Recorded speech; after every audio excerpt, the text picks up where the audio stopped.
movies of all time, what all would you want in it? This is when the congregation speaks. No. What would be needed to be part of this movie to make it a big hit? Morgan Freeman. Pardon me? Morgan Freeman. Morgan Freeman. Just turn the video off and go home. Okay. I'll take a long guess that you're a Morgan Freeman fan. Okay. Anybody? Character.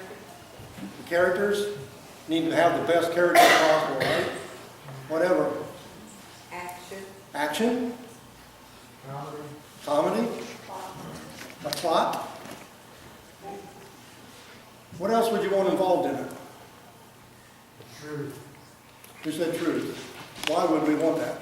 Send a letter to Hollywood and explain that to them.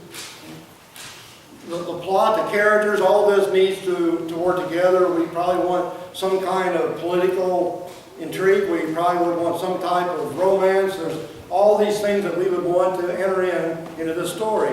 And many times I've wondered why people spend so much time watching TV and some of the shows they watch when everything is right here. The best movie that could ever be made. All the ingredients are right here in the Gospel of Matthew and of Luke.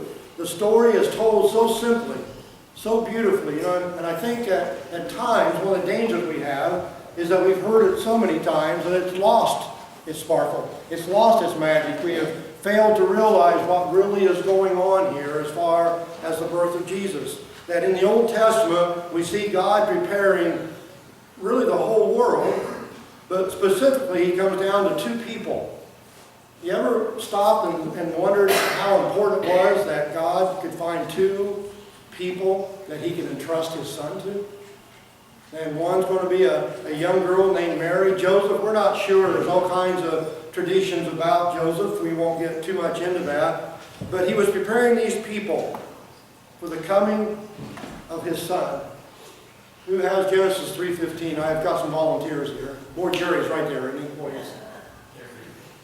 And I will put enmity between you and the woman, and between your offspring and hers.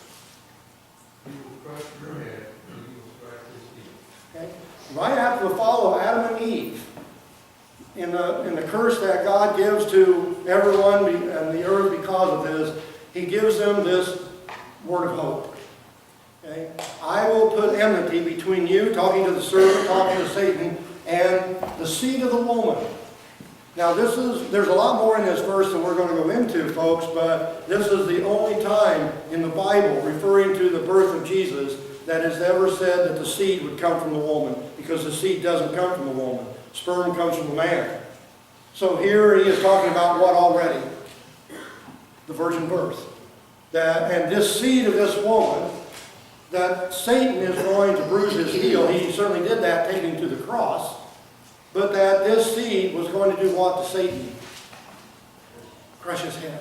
It's going to be absolute defeat for Satan. And that's what this story is really all about. Who has Galatians chapter 4, verses 4 and 5.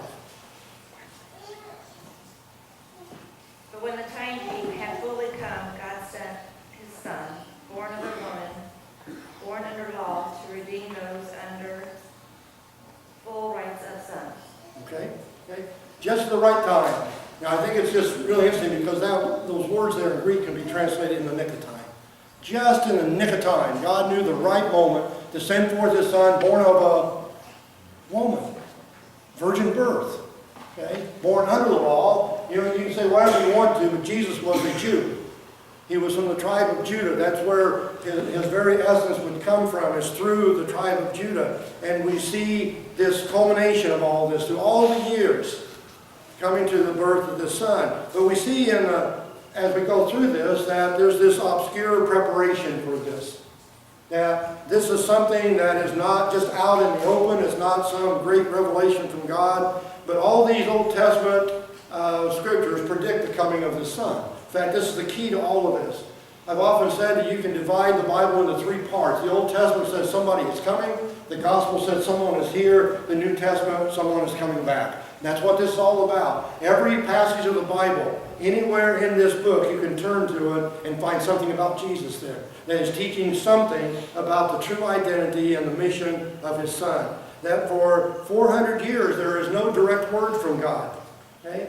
From the end of the Old Testament to the New Testament, it's called by theologians the 400 silent years. Now, he didn't speak directly, God did not, during his time, but boy, was he working. There are two great kingdoms that rise during this time, the Greeks and the Romans. Instrumental in what God is about to do. What advantage were the Greeks? They gave the world one language. What was the advantage of the Romans? They gave transportation, how easy it was for these people to move. Have you ever heard the phrase, all roads lead to Rome? See, that was true. If you look at that, from Rome, all these roads spread out. And how much easier it was for the people to travel to share the message of Christ. How did he get Joseph and Mary to Bethlehem? Something very common to us all. Taxes. Taxes. That's kind of common to us all, isn't it? I saw a quote not too long ago when they first introduced income tax. You know what the rate was when it was first introduced? 1%. We can only dream. But when they were discussing that, there was a congressman that stood up and said, we can't do this. Because before you know it, it might even rise to 2%. We can only dream. Taxes. Common, everyday thing that God used. I think it's interesting that Caesar Augustus, we'll talk about him in a moment, was the first emperor to claim to be a god. And it would be under his reign that God would decide to send the true God to earth. That he would then share this message with us. For what reason? What happens to Joseph and Mary when they get to Bethlehem? Anybody? They have a child. They have a son. Now, I will agree with you that when we look at the conception of Jesus, that was a miracle, a miraculous conception. But there is nothing in the Bible anywhere that indicates the birth was. This was a natural birth, woman giving birth to a baby just like any other woman would give birth to the baby here in Bethlehem. There were other babies born that night. This was not just this baby. How do I know? It's because the angels told the shepherds to look for this baby in swaddling clothes. That this is going to be the sign of who this baby really is. So God is working here.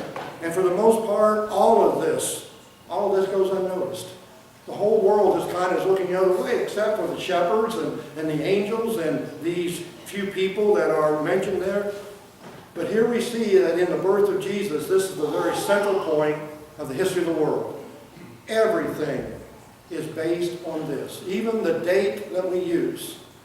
Well, what's the date today? Literally, the whole date is what?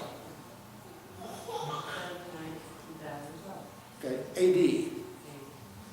Okay, and Noah Matthews last Sunday asked me, after death of Jesus, is that what A.D. is about? No, it's Anno Domini, and the year of our Lord is what that word is. And all of history is divided from that point, the birth of Jesus. Everything finds its central point in the birth of this baby. You probably remember Tool Time. Home Improvement was the name of the show.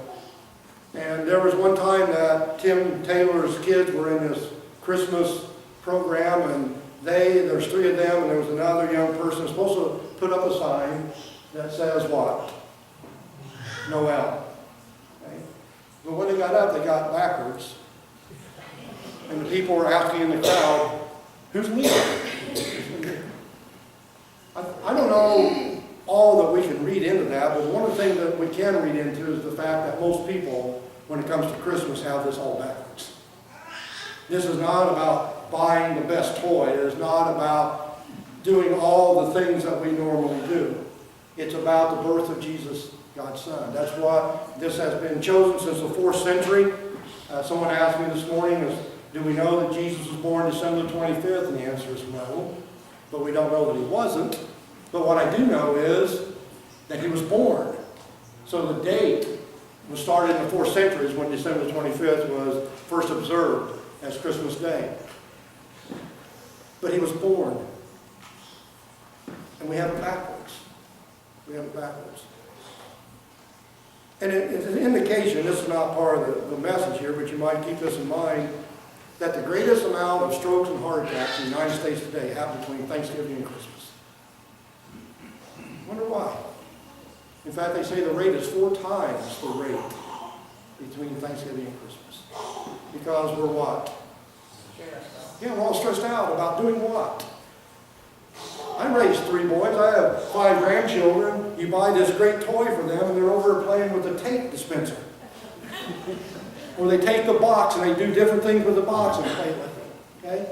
So we got this backwards. This is the time that we should reflect upon who Jesus really is. So first of all, this preparation that God makes is kind of behind the scenes, if that's possible. If you look and you read and you study, you find out that's not the case. He was working very much so during this time. But he picks out these obscure places. In the days of the Bible, if you were to mention 2 cities in all of the world that you would consider the 2 major cities, what would they be? Jerusalem and... Pardon me? No. That wouldn't be. That's the whole thing. Rome. Okay? Rome is the center of commerce. Rome is the center of civilization. All roads lead to Rome. If you were looking for a big, great city, Rome would be it. And the other one, of course, would be Jerusalem. What do we know about these cities? Well, we probably know more about Jerusalem in these days than we do about Rome. Rome was a great kingdom. It fell. By the way, it fell the same way that our country is going, not from the outside, but from the inside. When the morality and everything just fell to the wayside, it decayed and was destroyed from within. Jerusalem was the city of religion, still is. You know, you look in the Middle East and all the problems that are going on there, and you understand they're never going to be solved. All these people can do whatever they want to. God has already predicted that. Jacob and Esau, Jacob, the beginning of the Israelites, Esau, the beginning of the Arabs, are brothers. And they fought from the word go, and they always will. But the reason we have so much problem there is that there are 3 great religions in the world, Islam, Judaism, and Christianity, and all 3 of them claim Jerusalem to be their holy city. So as long as they claim that, there's never going to be any settlement there. So in those days, Jerusalem was then the city of the religious, the center of all this. So if you were looking for the King of the Jews, where would you look? Jerusalem. That's why the wise men end up in Jerusalem. Where else would you go? Okay? But isn't that the way God does things? He's not going to do it the way that we would do it. He's not going to prepare all of this the way that we would. So here we find 2 other cities that are mentioned here, Nazareth and Bethlehem. Okay? What do we know about Nazareth?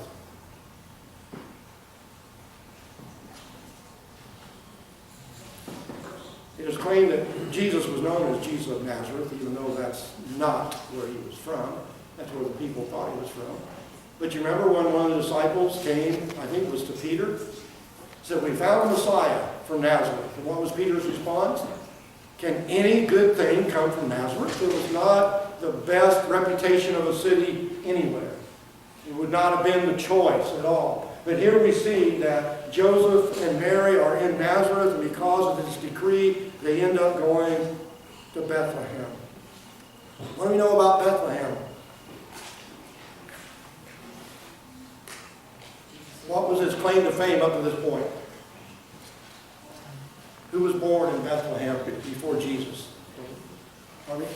David. Okay? The word Bethlehem means city of bread. It is the birthplace of David, King David, and that was their claim to fame. But God would choose this little town of Bethlehem.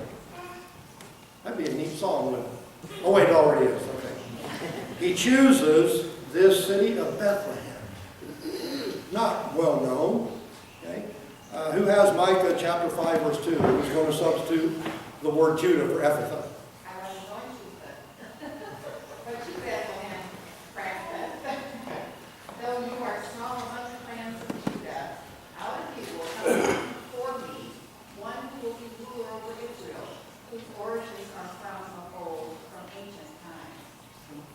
400 years prior to the birth of Jesus, the prophet Micah points out not Jerusalem, but Bethlehem is going to be the place the Messiah is born. Luke chapter 2, verses 4 through 7.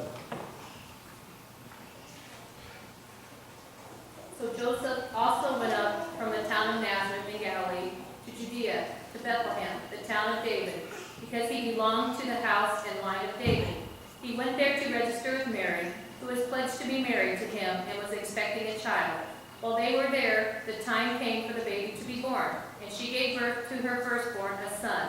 She wrapped him in cloths and placed him in a manger, because there was no room for them in the inn. Okay? So here's the fulfillment of what Micah prophesied, that 400 years later, Jesus is born here in the city of Bethlehem. So God takes these obscure places, and that's what he chooses to use as he brings his son into the world. He also uses those people that are not very well known either. We'll go very quickly with a few of these. This is a statue of Caesar Augustus. He was a little bit too old to get a live picture of him. He was the first emperor that claimed to be deity.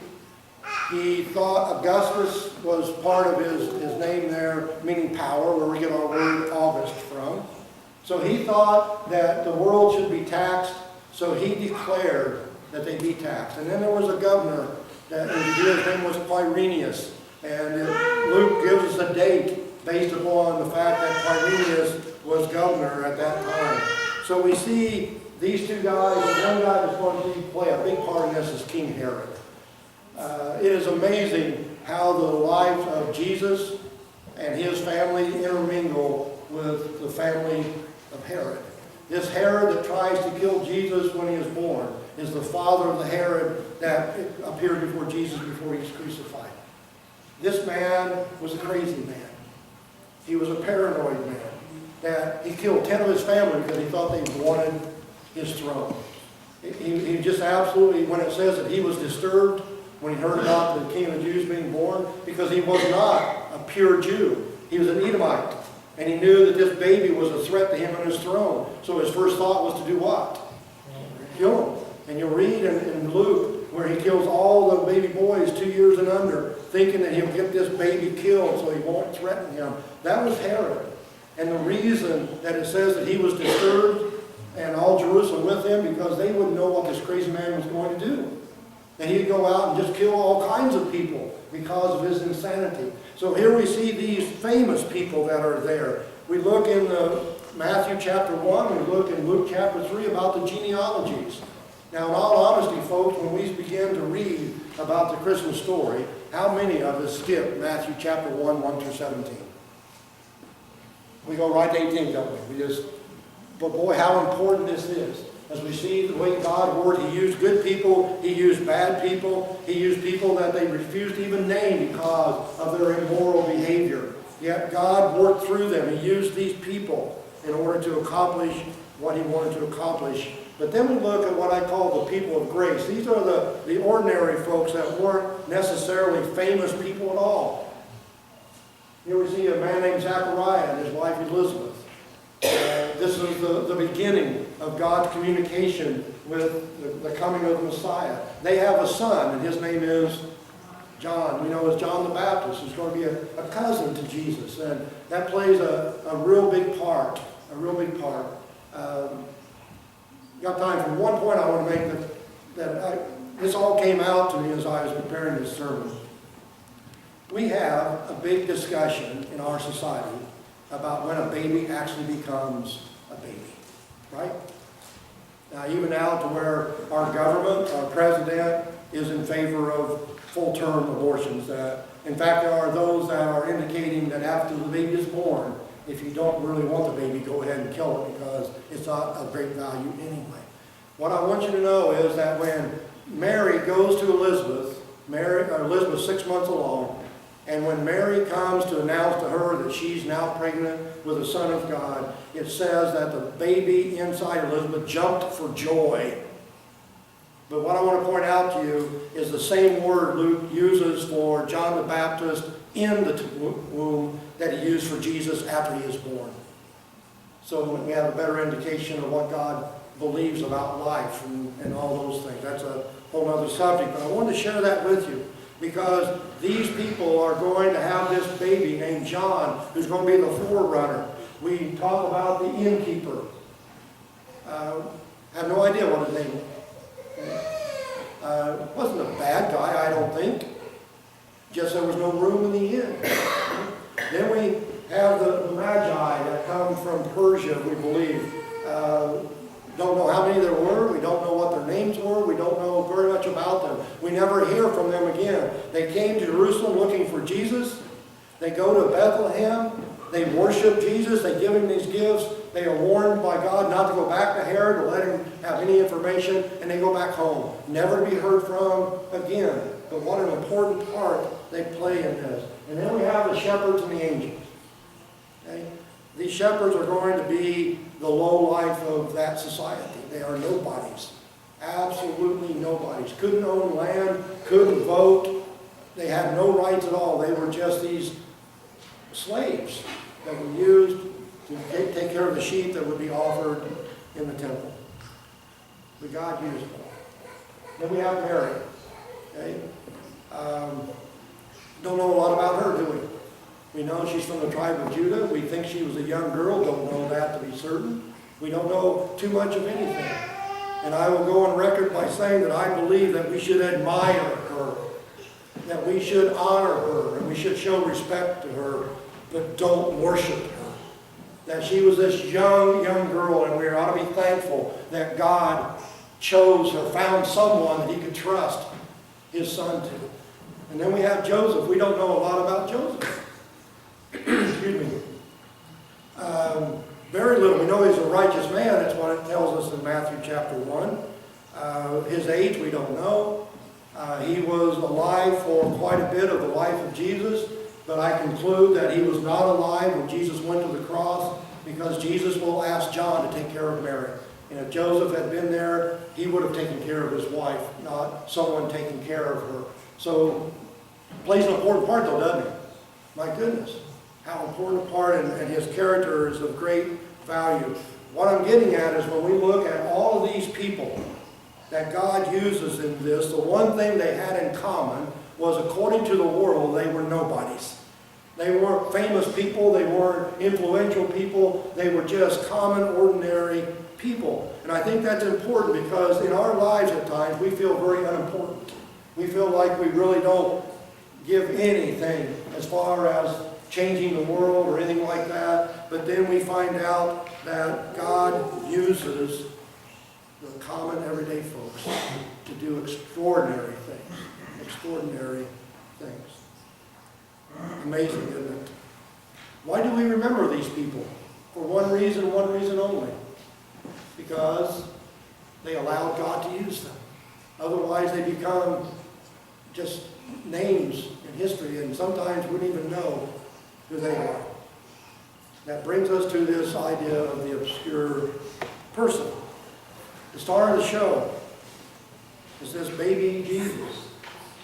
What do we know about him? We know that his birth was carefully planned. It was prepared, and it was prophesied. Who has Isaiah 7:14 if they would read? Therefore the Lord himself will give you a sign. The virgin will be with child and will give birth to a son, and they'll call him Emmanuel. Emmanuel, meaning what? God with us. He tells us something about the identity of who this child really is.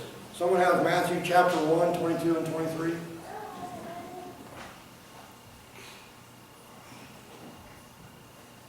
All this took place to fulfill what the Lord had said through the prophet.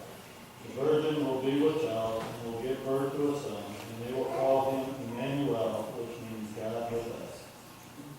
700 years before then, Danny mentioned in his communion meditation that Isaiah would make these prophecies.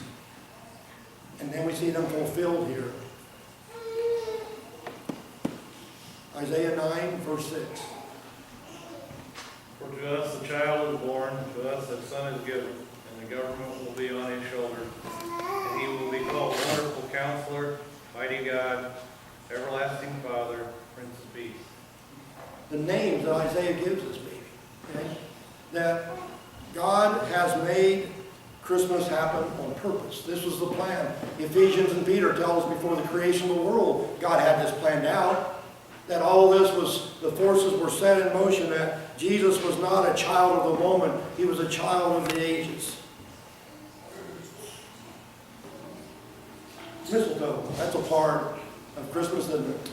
So what's supposed to happen with mistletoe? Surely you know, come on. You find it hanging in the door, somebody standing under it. Kiss somebody. You're supposed to kiss them. That's not the original meaning and purpose behind mistletoe.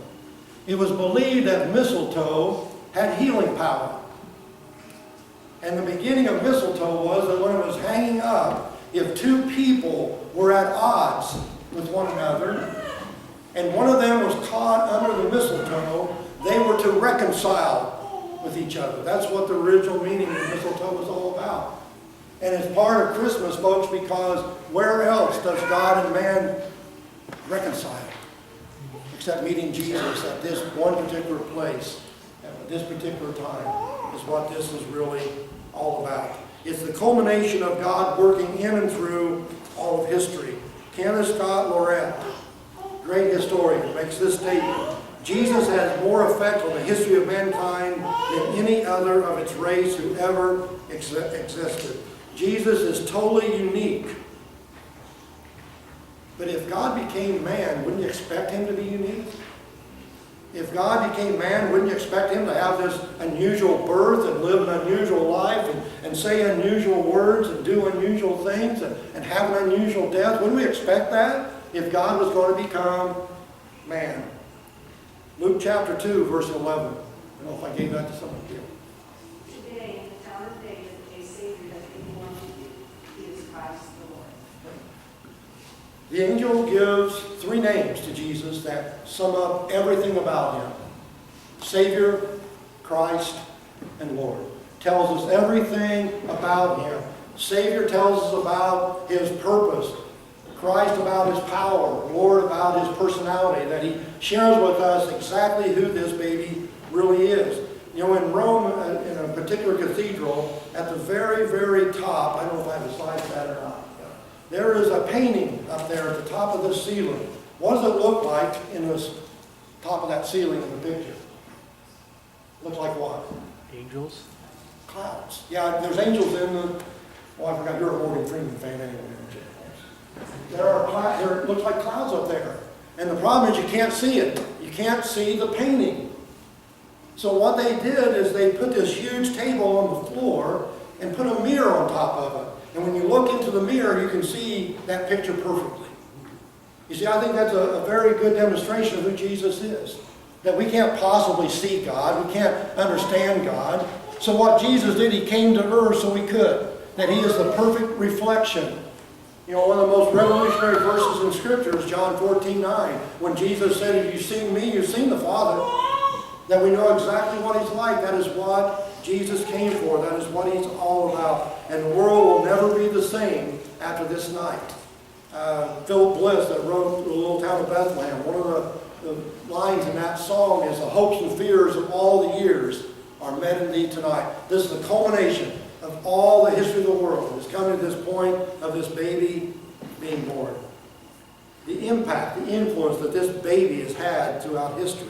That he has been born 2,000 years ago, and they can talk all you want to about the war against Christmas. Folks, this is a war against Christ.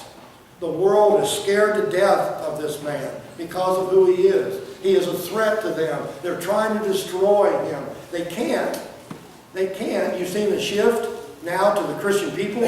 You've seen the shift to the different ways because they can't get to this man because he is who he says he is. In the latest edition of the Encyclopedia Britannica, there are over 30,000 words recorded about Jesus Christ.